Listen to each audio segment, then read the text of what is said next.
Hello everyone, welcome to another video review. Today I'm taking a look at Transformers Studio Series number 75, Deluxe Class Jolt from Transformers Revenge of the Fallen. But before we take a look at the toy, let's take a quick look at the box. So here we have Jolt's box. Of course, here is Jolt himself. He is number 75 from Studio Series. He's an Autobot. His name is Jolt, as you can see here, from Transformers Revenge of the Fallen. He is for ages 8 and up. Of course, that's just suggestion. They have to put that on there. Manufactured by Hasbro. It says Transformers along the side. Studio Series is a sub-theme of the Generations line, co-manufactured by Tomy. Over here on the side, we have another look at Jolt. Actually, a better look at Jolt than we actually got in the movie. He's an authentic Transformer.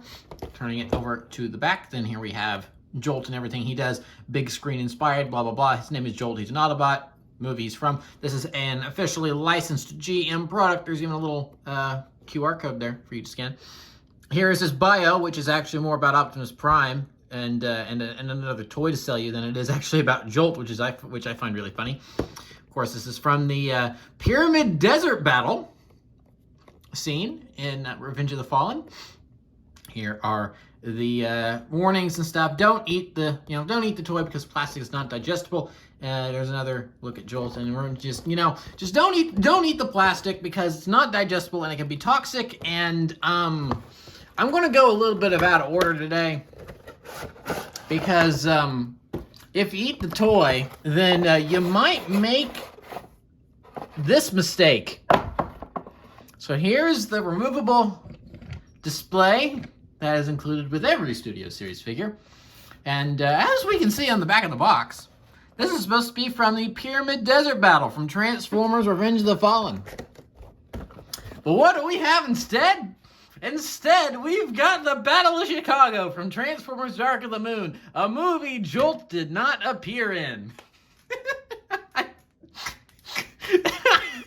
This guy, this poor Autobot right here. My goodness, I can't believe that I'm here reviewing a Jolt toy. Because honestly, when Studio Series was announced, I was like, oh, I can't wait to get new versions of this guy and that guy and blah, blah, blah. But I never actually thought they would make a Jolt toy. Because Jolt has like the least amount of screen time out of any Autobot in the entirety of the Bay cinematic universe. You know, the Bay films. You know, I'm just going to go ahead and put him up here. So they give him a toy for Studio Series, which is actually a pleasant surprise. And the toy is actually pretty good, which is a pleasant surprise, and I'll get into that more in a moment. But poor guy just can't catch a break. He's a character that, at least in terms of the Bay films, was made just to sell you a car that could spontaneously combust. And just to further the disrespect, they get his background wrong. It's just so funny. This poor guy has the worst luck because he was also supposed to appear in Dark of the Moon. He got a toy for Dark of the Moon because they wanted to sell you some more Chevy Volts. But then the Chevy Volts had a little battery problem, and so they happened to catch fire pretty frequently to where there was a massive recall of Chevy Volts. And you see him every now and then, but I'm pretty sure it's a vehicle that is nowadays discontinued. I don't think they're really still currently I could be wrong on that, but I don't think they're manufacturing them anymore. A little bit of a failed experiment, and so since they didn't have a car to sell anymore, Jolt was removed from Dark of the Moon, and he never actually made an appearance in Dark of the Moon. So yeah, so that is Jolt's little display base there. I'll just go ahead and pop that back into his box so we can have our typical background and everything. But I just wanted to cover that right off the bat because it's just I just can't believe like I said, the disrespect that this poor Autobot gets. He doesn't even have a speaking line as far as we know. He could be the guy that says, what is the meaning of this, about halfway through the movie, because we don't actually know who said that. The captions don't clear it up. I lean a little bit more towards that being Sideswipe that says that, but there's still not a concrete answer for that. So I mean, it's just, like I poked fun at, this is the best look we have at Jolt. the box art for this toy. This is the best look we have at Jolt. So yeah. That being said, here's the actual toy, and he's a good toy. I really like this toy. It's the vehicle mode looks really nice when it's not just on fire. And yeah, so I mean, it's honestly kind of refreshing to have a small, more compact hatchback Autobot here, because most of the Autobots from the Bay films are supercars or muscle cars or giant trucks or something along the line of that. This is just a typical family car that may or may not catch fire, but ignoring that, you know, it's just a typical family car. And I'm sorry that I keep going on about that. I just find it so funny that he was written out because the cars caught fire. I don't think anyone was hurt. I really hope no one was hurt in one of those Chevy Volt fires, because then that would make me making fun of it really awkward. I don't think anyone was. I just remember there being a recall back in the day, and that's the reason he wasn't featured in Dark of the Moon. But yeah, it is nice to have a more compact, smaller, more affordable car actually be an Autobot instead of, I mean, don't get me wrong, Camaros, they're cool. Corvette Stingrays, they're cool. Ratchet's ambulance thing, Humvee thing, it's cool. But it is nice to just see a regular vehicle for once. So yeah, that is Jolt in his vehicle mode. And of course there is storage for his electro whips here, which is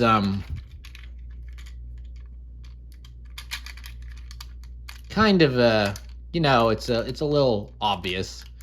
I can't seem, this one doesn't want to stick in for whatever reason. Okay, that one just doesn't want to go in, and now trying to, this one works. Yeah, so that is supposed to be the, and I'll just hold it up here because it doesn't want to go in, but yeah, a little conspicuous that he's just got these great big old electro whips on the side there. But yeah, that is his weapon storage for vehicle mode, and we'll discuss those more later. But yeah, that is Jolt. So go ahead and get into some size comparisons here, starting off with his fellow buddies of Forgottendom in terms of Autobots. Mudflap and Skids from Dark of the Moon. Yeah, and some of the only other Autobots to be, smaller, more family-sized cars. Of course, Mudflap and Skids, probably forgotten for correct reasons. It's I still, I've said it before, I'll say it again. I still kind of wish they were in Dark of the Moon, because they would have died in that movie. So it at least would have, we know what would have happened to them. At least they would have been confirmed dead, and it wouldn't have just ended up being a mystery. So obviously these are from a different toy line, so they are a little bigger. But I thought it would be good to put them in there for comparison, just because, they, like Jolt, were just kind of in the one movie and forgotten about, although, Jolt's the worst offender, because at least Mudflap is... Well, hold on. Who's the worst offender? Is it Mudflap and Skids because they actually had voice lines, or is it better that they were forgotten because of their voice lines that they had? So here we have Ratchet, who I guess is Jolt's buddy? Maybe? I don't know, because, I mean... Is Jolt's like Ratchet's protege, or, well, I don't know what their relationship is, but Ratchet does give him that one command at the end of the film: Jolt electrified, transmat those afterburners, and that's the one and only time anyone actually acknowledges him as well. So I think he's even missing from a lot of group shots as well. Like when the car, like. There's a scene of him driving down the road at one point, but I think when all the Autobots are in the hangar at one point, I think his vehicle mode is missing from then because the car wasn't available to them when they were filming those scenes. So I mean, Jolt's just such a weird character because he's not a character. So the closest thing he has to a buddy, I guess, is Ratchet. So here's Ratchet next to Jolt. So move him off to the side, and that'll pretty much be it for the size comparisons. We can go ahead and move on to the transformation now. All right, here's where things get weird, if they weren't weird enough already. Jolt has a pretty weird transformation here, but I like it. There's some things about it that are cool, and then some other things that are, like I said, a little bit weird. So we'll just start yanking at things, getting them untabbed. Just kind of pull up on that, and that's going to start getting things untabbed here. Just untab that. Just kind of don't necessarily want to yank at the wheels themselves because they might pop off because they're just on these little, I'm not sure what they're called, but they're just the little like friction things that keep them in place. So you just kind of have to be a little bit careful there. But now we've kind of got a lot of things untabbed, and now we can kind of lift this up, and here's Jolt just kind of hanging out underneath. So yeah, he does have a pretty sizable backpack going on here. But go ahead and get his legs kind of going here. So you can kind of see how he's going to start to take shape already. Just go ahead and move these panels around. So now we've just kind of got the back wheels hanging out back here. You can just tuck those in like such. And yeah, that portion's pretty much all done. We'll just go ahead and finish up on the feet here. His front wheels just kind of tuck in like so. And then he just kind of got the typical Transformers chicken leg thing going, the Transformers movie chicken leg thing going on here. So just gotta get those situated as such to where he will stand. And then his arms just kind of fold up back here. Now, in order to get to those, we need to get some things untabbed here. Let me see if I can figure out even where to untab it. It's one of those things where when you're transforming it one way, it seems pretty intuitive, but then you're transforming it the other way, and it's like, okay, hold on, what tabs into what here? I'm kind of lost where some of these tabs are. So I think, there we are. All right, yeah, so that just splits down the middle. And we want that disconnected from, see, that disconnected from that, and I want this disconnected from this. Pull it, there we are. So now we can kind of get the hands really, oh, okay, bend that forward a bit. That's going to help a little bit. Get those hands out of there. Yay, the arms are free. Then we can just go ahead and bring this all the way back like such. And then we kind of have the chest going on. And he's got just a great big sun visor here. He's averse to Earth's sunlight. So he's just got a great big old sun visor there. And then now, again, where are these tabs that I want to untab here?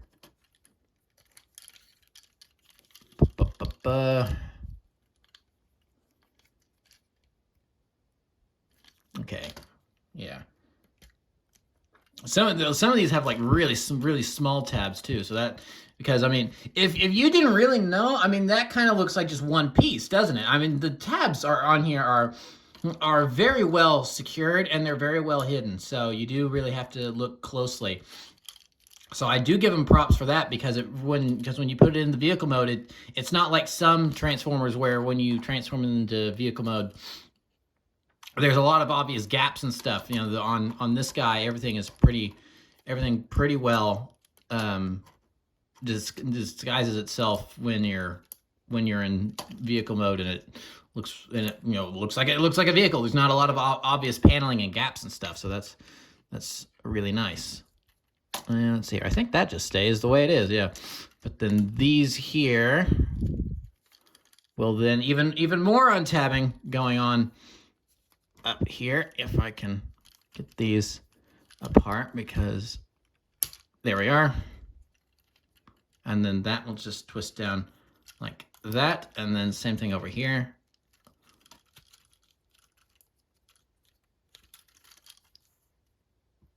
Just get that untabbed there, and then whoop, twist it down. And then now we can go ahead and work on his great big old backpack here, because as you can see, if we left it like this, it would just be flopping around back there.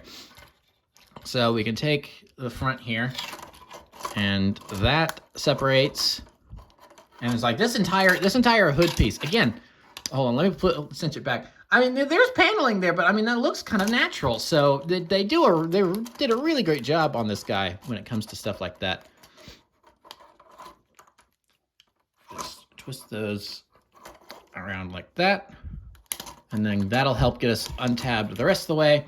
And now we've kind of got this all situated like that. And then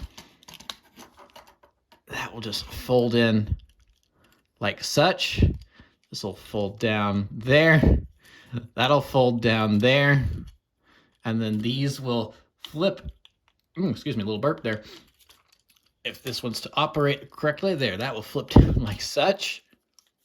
And then just make sure he's situated properly, get him in a standing position. And I think, come on, legs, straighten out, even up. Yeah, and there's not really a tab or anything back here. So yeah, that is a downside here, is that as you can see, as we're finishing up the transformation, this section can get floppy. But yeah, I think with all that situated, as long as I get his legs evened up here to where it's not looking like he's slouching in one direction. And yeah, see, don't quit leaning in. Okay, there we go. There we go. Now he's standing up straight. And yeah, there we have Jolt in his robot mode.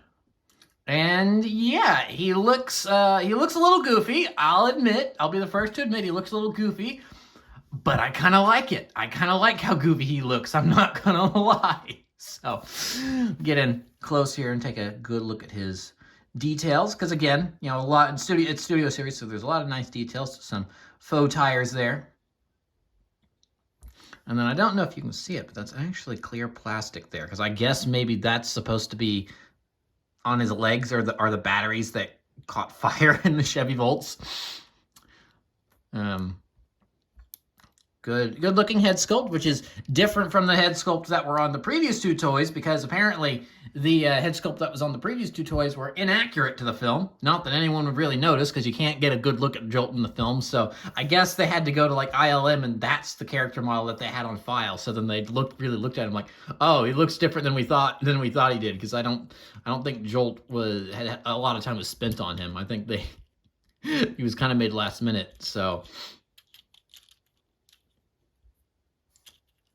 yeah, he doesn't have traditional hands. He's kind of got these claw things, which we'll get into more in a minute.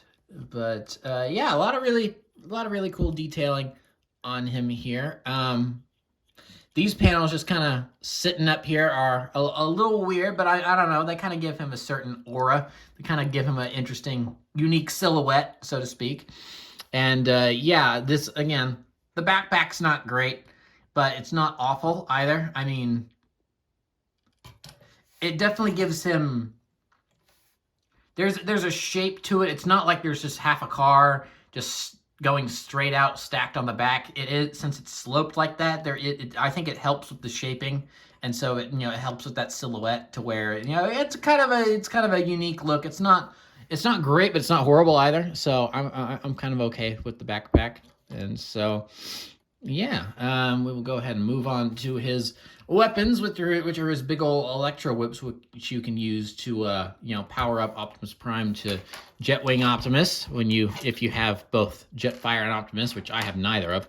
So yeah, so here are his thumbs, and they just you know, you just remove them and pop that in there, and then now he's got an electro whip, because I guess they're built into his hands, so his little claw things are actually his electro whips. They're just not, you know, like, they're not really, you know. So yeah, there's his electro whips.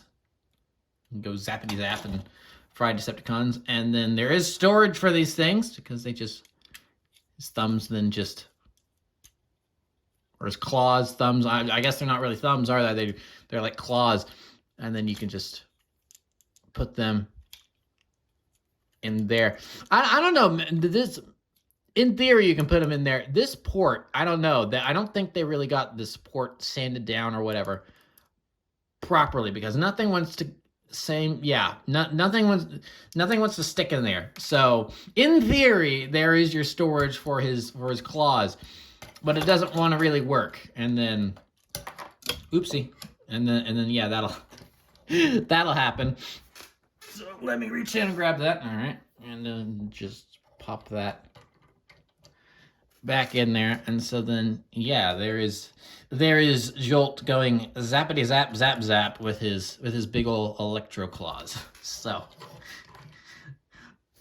a little goofy, but I kind of like it. So, and then they're made out of a very stiff rubber. It's not plastic, I don't think. It's a very stiff rubber, so you can get a little bit of bend out of it, but not much. You know, I'm not a huge fan of the soft rubber that they put on some of these Transformers for their more pokey points, because you know they don't want kids to take out their eyes or whatever. But this would have been the one time I would have been perfectly fine with the soft rubber, because then you could have, because it's it'd be like on the box where it's an electro whip, so you can whip it around. But these are a little too straight for my taste. But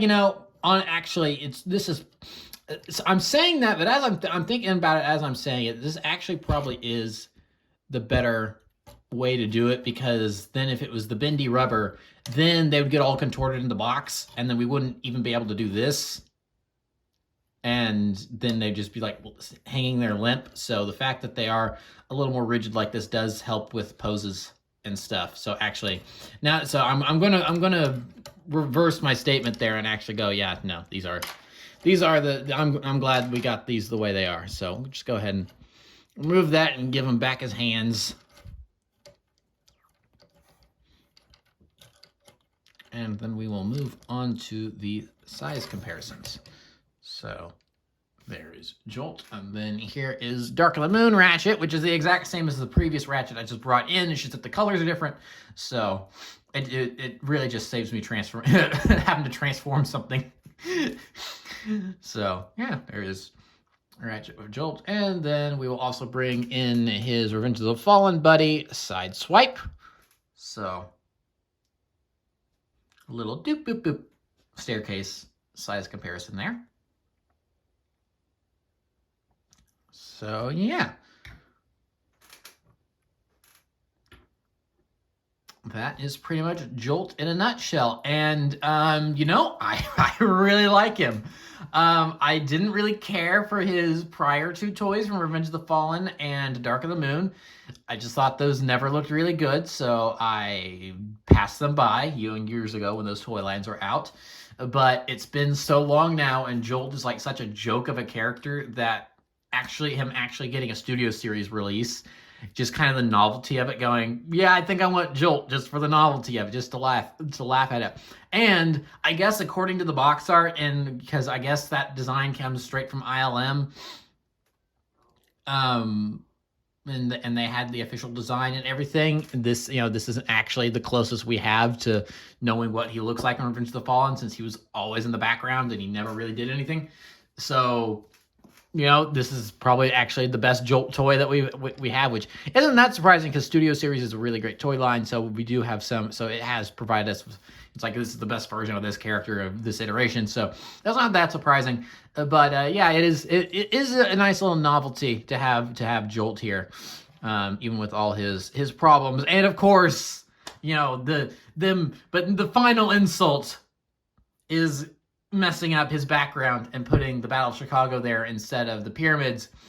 And I mean, how do you mess that up? Because if on the back of the box here it said Battle of Chicago, I mean, even this is the background of the Battle of Chicago. It says Pyramid Desert Battle, and there's buildings and stuff. It's like, yes, the great North American pyramids of Chicago. Okay. I mean, how do you mess that up? How do you mess that up? If they just totally gotten it wrong, and it said Battle of Chicago, and they had the Battle of Chicago back there and everything, then that would have been one thing. It's like, okay, they just totally, and like, even and just go one step further, if that said Dark of the Moon on the box instead of Revenge of the Fallen, then I just would have gone, okay, I don't have a problem with it. It's weird that he didn't actually appear in Revenge of the Fallen, and they're saying that he did appear in Revenge of the, Dark of the Moon. If it said Dark of the Moon instead of Revenge of the Fallen, and they just totally committed and are just totally pretending that he appeared in Dark of the Moon, and maybe they're doing that because they maybe don't have, because I'm thinking about it. Q was blue. Did they get Q in to replace Jolt because they're both the same kind of blue color? I'm thinking about that now as I'm talking about this. So I don't. So if they just like did a full commit and they just made a mistake wherein they flip flopped Jolt and Q, and they said Q was in Revenge of the Fallen and Jolt was in Dark of the Moon, I could kind of forgive that. It's like, okay, that's whatever. You just made an oopsie and somehow no one corrected it. It would be funny to point and laugh at, but it would but I don't think anyone would make that big a deal of it. But the fact that they put the Battle of Chicago as the backdrop while saying he's from Revenge of the Fallen, and the back says Pyramid Desert Battle, but it's the Battle of Chicago as the backdrop, that's just a huge blunder that's just hysterical to laugh at, and is also another reason why I'm really glad I own this toy, because it's just one of those weird novelty things for me as a collector to point and laugh at it. So yeah, but no, as a figure, he's a really good figure. His transformation is very unorthodox. It's very weird. He does have a little bit of a backpack here, but I don't know. I can kind of see this working and being in the film. Like, I can imagine him maybe being the first overweight Autobot, because, you know, that ended up being Hound, but imagine him, you know, kind of having a lot of this. Imagine him actually being a character in the film, and the backpack being canonical here, and maybe instead of keeping them on the side, if his electro whips and stuff, like if he had a big tool backpack or something back here, kind of like Non-Retgar, whose name I'm forgetting from the last night. That was voiced by Steve Buscemi. Day Trader, because he had a big backpack full of stuff. Imagine if Jolt had like a big backpack full of stuff. If he had a big backpack full of stuff, and then that was like Ratchet's toolkit or something, and Jolt was like his little assistant, medical assistant or something, and he kept all of Ratchet's tools in there. That could be that, you know, that could have been interesting. But yeah, it's the Bayverse, so.